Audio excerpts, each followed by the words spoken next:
it's here and I'm really excited. I can't wait to get into this one.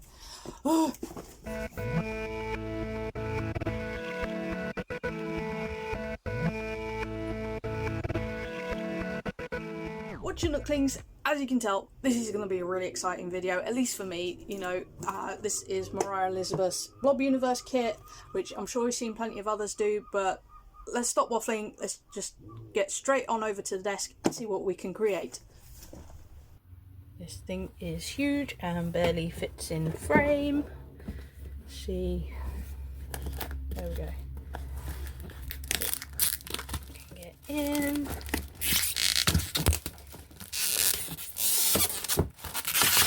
Squeaky. Don't like the squeaky. I'm just gonna raise the camera a minute. There we go. That's a bit better. Got a bit more of it in frame. Ta-da! I'm sure most of you have seen this already, watching the others. So instructions, the paints, which I missed out on Moriah's first paint kit, you know, the roll with the brushes and everything. It's just one of those, but there's some really nice colours. I'm hoping we've got what we need. The clay that everybody loves, and the mat, which smells like plastic. And the little pouch. Just love all the branding on it. Uh-oh, it's knotted. Oh good. I'm not always very good at knots, or at least not very quick with them. So we have, I am standing up to do this, just a bit easier so I can see what's in frame and what isn't.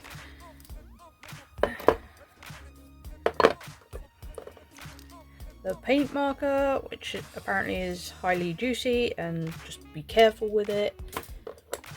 The wooden sculpting tool. Oops. The big paintbrush and its mesh thing. That's actually kind of cool. Ooh, don't do that, mess up the bristles. Yeah, chances are this won't stay nice and clean because my brushes just don't, because I'm terrible at cleaning. Smaller brush. Again, I just love all the details on these. That does have a cap. See, I try to keep my brushes in these caps, but then I end up losing the caps when I'm actually using the brush. Here's our gloss varnish. So I don't tend to varnish stuff. And then we need to free these blobs.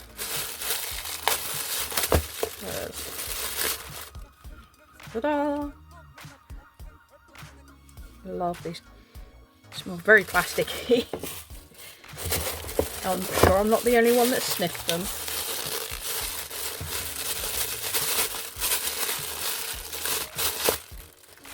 Number 2. And number 3. So I think what we're going to do first is I'm going to get the box out of the way, lower the camera, and then see what we make. So first thing, don't hit your knee on the desk. First things first is I need to pick a sacrificial blob, and I think it's gonna be this one. Put him aside for later. That one can go over there, and we're gonna start with this one.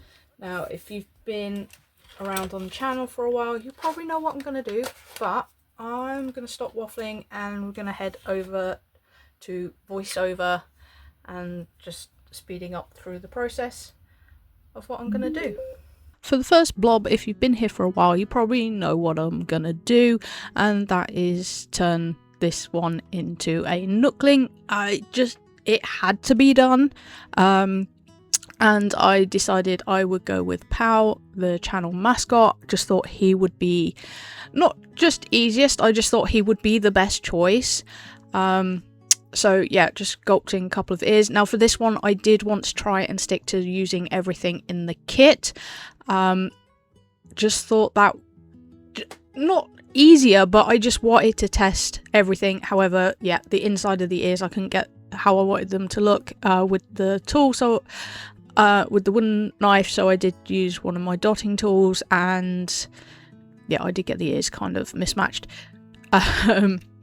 Yeah, and there's a couple of other times where I use other things, but for the most part I have stayed within the confines of the kit. Just, you know, like I say, I wanted to see how it fares on its own without delving into my own supplies.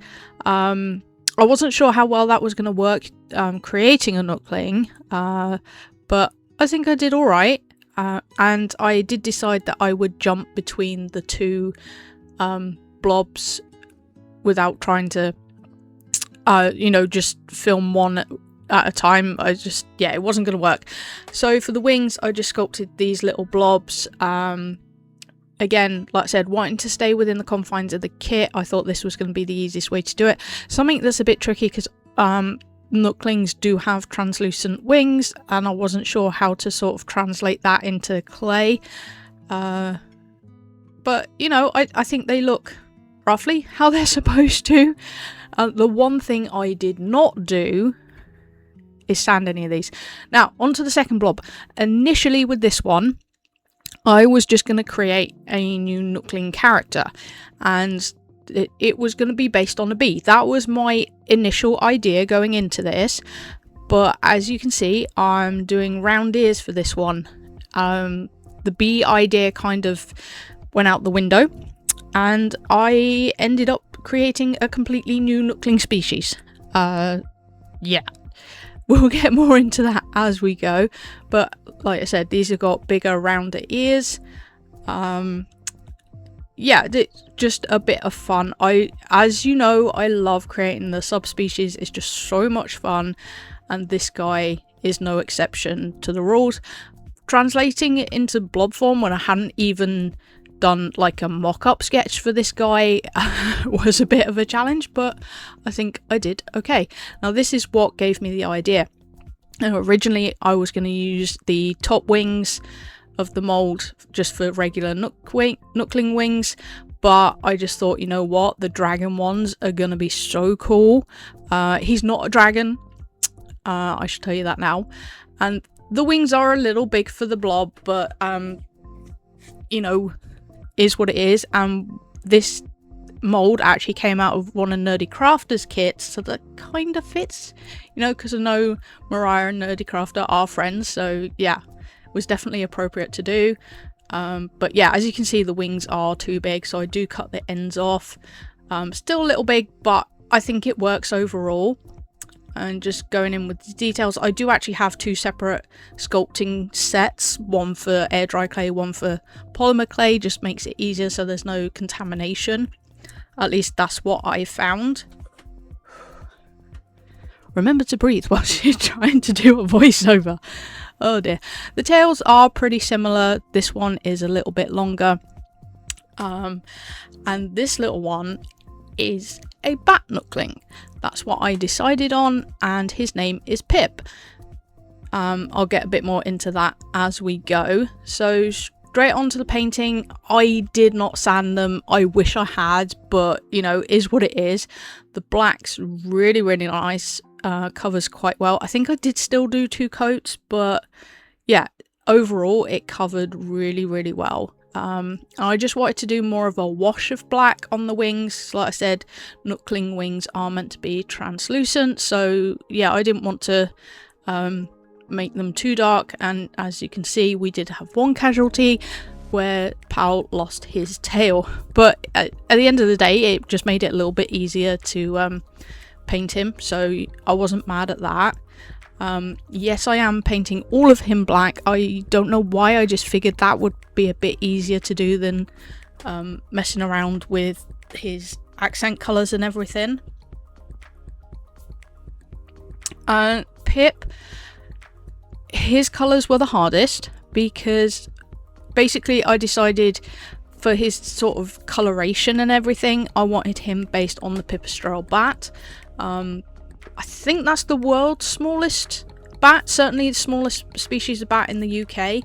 And just trying to match the colours, because you know, with a lot of these things where you see the photos, there's depending on the lighting and everything, the colours can look different, and obviously there are colour variations.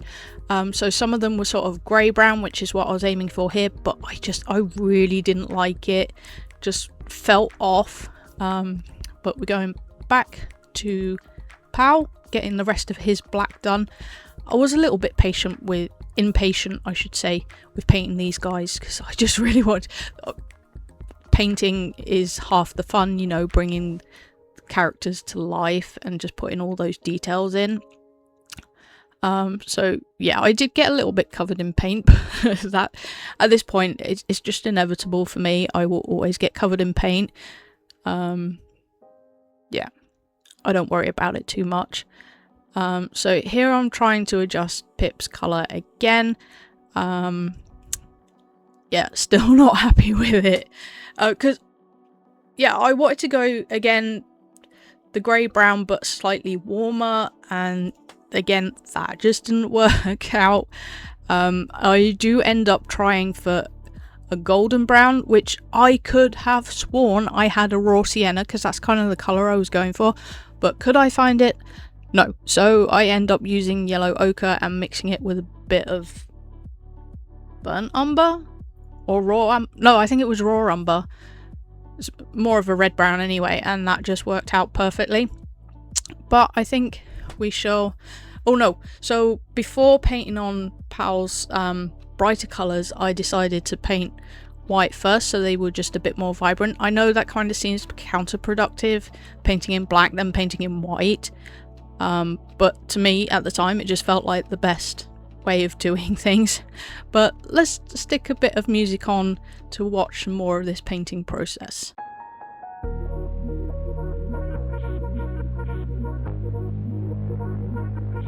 Hate it when my doubts and my fears swell up like the ocean. It feels like I could drown in my tears. Everything's overflowing. Scared that I won't get it right, get it right. My nerves are working overtime, overtime. Tell myself to calm down and breathe. Step out of the shadows, into the fire. Don't be afraid to go out on a wire. Live in the moment, turn it louder. This is what you're made for. You just gotta be fearless. You just gotta be fearless. You just gotta be. Going in with the details, I don't know why I was trying to use the dotting tool when I've got acrylic markers, you know, that just made more sense. And yes, I did make a bit of a mess of the face, trying to figure out where Pal's face would go compared to his body. Obviously being blob shaped was a bit of a challenge. I had thought about sculpting his muzzle and his fangs, but I just thought, again, being in blob form, sort of almost like a chibi style, certainly far more simplified than he would be normally. Just thought that was best.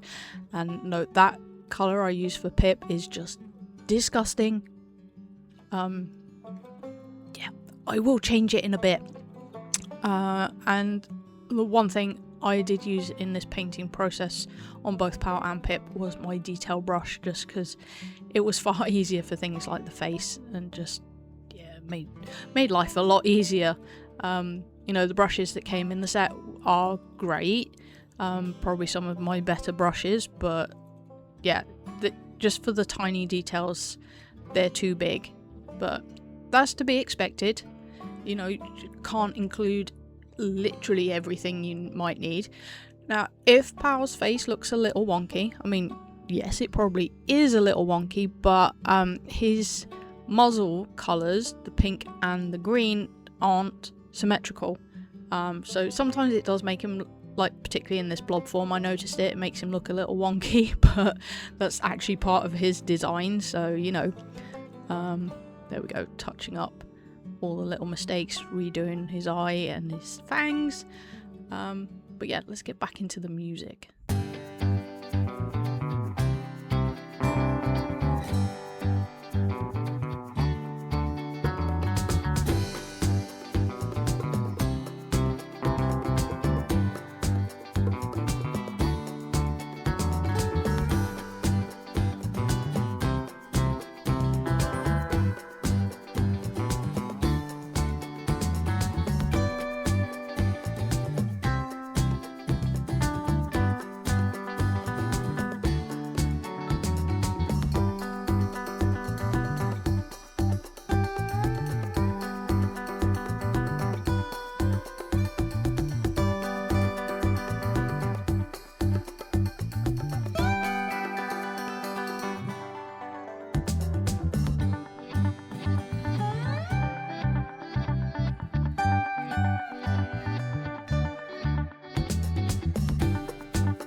it's funny, I think most of the blob videos I've watched, everyone has managed to drop one of the blobs. It's not, which makes me feel better that it's not just me. They are a little awkward to hold, but you know, it's just the shape of them, and still managed to get everything done, and there was no damage, which was the main thing. Yeah, that particular detail brush, whilst it's the smallest, it's a little bit frayed. I really should replace that one because it's yeah, not great for the details I need it for. This is what happens when I forget to wash my paintbrushes, because I have this habit of, you know, I will leave them in the water if I've not finished the painting process, whether that's for the day or like even if I'm coming back to it the next day. I don't think to wash my paintbrushes at the end of the day. I am trying to get into that habit. Might take me a while. And as you can see, I'm also changing Pip's sort of flesh colours several times. But again, that's something I do quite a lot. And as I mentioned, there was no planning with Pip. I literally just went straight into it. So that doesn't help. Oh yes, I decided to use the blue to sort of accent Pal's wings. Thought that was a good idea. Just to try and bring out the transparency of them, which, yeah, like I said, when you're doing that with a solid object, it's a bit tricky. Yeah, just watered down the paint, and no, I do like it. I do like how it turned out overall, but it's just one of those, I wish it could have been a little bit better, but is what it is. Just working with what I've got, because I have got something planned and trying to decide how to do the wings for that particular project without giving too much away, because that video should be out in a couple of weeks, I think. Yeah, anyway, we'll get there when we get there. But yeah, I'm going to stop waffling and I will see you in the outro.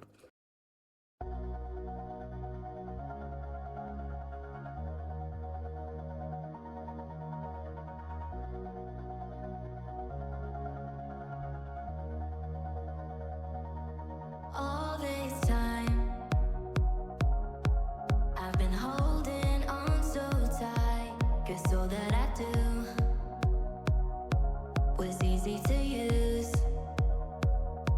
So call my time.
are all done and I am really happy with how they turned out.